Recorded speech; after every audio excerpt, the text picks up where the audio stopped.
రష్యాతో భారత్ సంబంధాలు అమెరికాకు ఎప్పుడూ కంటగింపుగానే ఉన్నాయి. భారత్ ఎన్నికల్లో చైనా కలగజేసుకుంటుందని గతంలో అమెరికానే భారత్ను హెచ్చరించింది.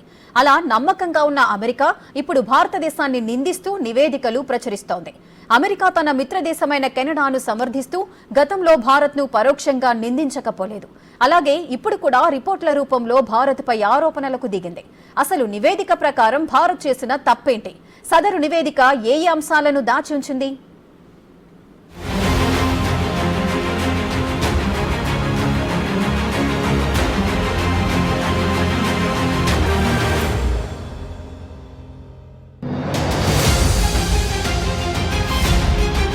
ఏప్రిల్ 30 నాటి ది వాషింగ్టన్ పోస్ట్ నివేదిక ప్రకారం పన్నును చంపటానికి పరిశోధన విశ్లేషణ విభాగం చేస్తున్న ప్లాన్ గురించి భారతదేశ జాతీయ భద్రతా సలహాదారు అజిత్ దోవల్ తెలుసుకునే అవకాశం ఉందని యునైటెడ్ స్టేట్స్ గూఢచారి ఏజెన్సీలు అంచనా వేశాయి. అయితే నో స్మోకింగ్ గన్ ప్రూఫ్ బయటపడిందని గుర్తు తెలియని అధికారులను ఉటంకిస్తూ ది వాషింగ్టన్ పోస్ట్ పేర్కొంది. దీనిపై తీవ్రంగా స్పందించిన భారత విదేశాంగ మంత్రిత్వ శాఖ ఈ నివేదిక సీరియస్ విషయంపై అసమంజసమైన నిరాధారమైన ఆరోపణలు చేస్తోందని మండిపడింది.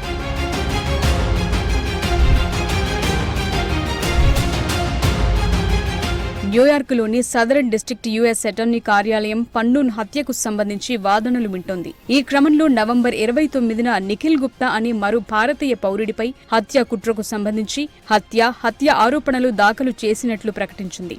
ఇందులో ఒక్కో అభియోగానికి గరిష్టంగా 10 ఏళ్ల జైలు శిక్ష పడుతుంది. అయితే పోలీసుల అదుపులో ఉన్న నిందితుడు గుప్తా భారతదేశం నుండి ప్రేకు వెళ్లినప్పుడు యునైటెడ్ స్టేట్స్ అభ్యర్థన మేరకు చెక్ అధికారులు జూన్ 30న అతన్ని అరెస్టు చేశారు. చెక్ రిపబ్లిక్ లోని రాజ్యాంగ న్యాయస్థానం గుప్తాను యునైటెడ్ స్టేట్స్ కు అప్పగించడాన్ని ఆమోదించిన దిగువ కోర్టు ఉత్తర్వులపై స్టే విధించింది. ఈ పరిణామం తరువాత వాషింగ్టన్ పోస్ట్ భారతదేశాన్ని నిందిస్తూ యుఎస్ గూఢచారి ఏజెన్సీల అభిప్రాయాల ఆధారంగా నివేదికను వెలువరించింది.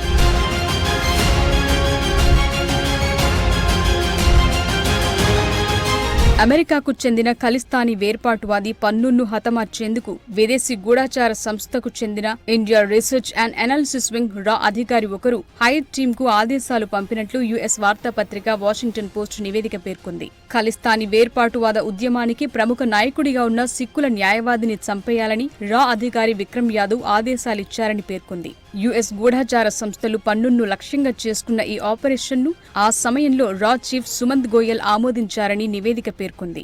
పన్నూన్ కుట్ర బయటపడటంతో యాదవ్ను తిరిగి central reserve police forces CRPF కి బదిలీ చేసినట్లు కూడా నివేదిక పేర్కొంది. కాగా అమెరికా అధికారులు నిఖిల్ గుప్తాపై నేరారోపణ చేశారు. నేరారోపణలో CC1 గా పేర్కొనబడిన భారతీయ అధికారి సూచన మేరకు అతను వ్యవహరిస్తున్నాడని యుఎస్ అధికారులు చెప్పారు.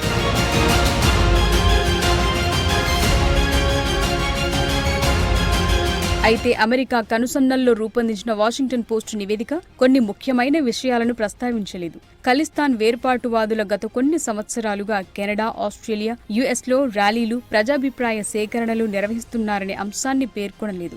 ఇక్కడ ఖలిస్తానీ తీవ్రవాదులు వేర్పాటువాదానికి మద్దతును సేకరించడానికి ప్రయత్నిస్తున్నారని, ఇది నేరుగా భారత సార్వభౌమత్వానికి ముప్పుగా పరిణమించిందని నివేదిక అంగీకరించలేదు.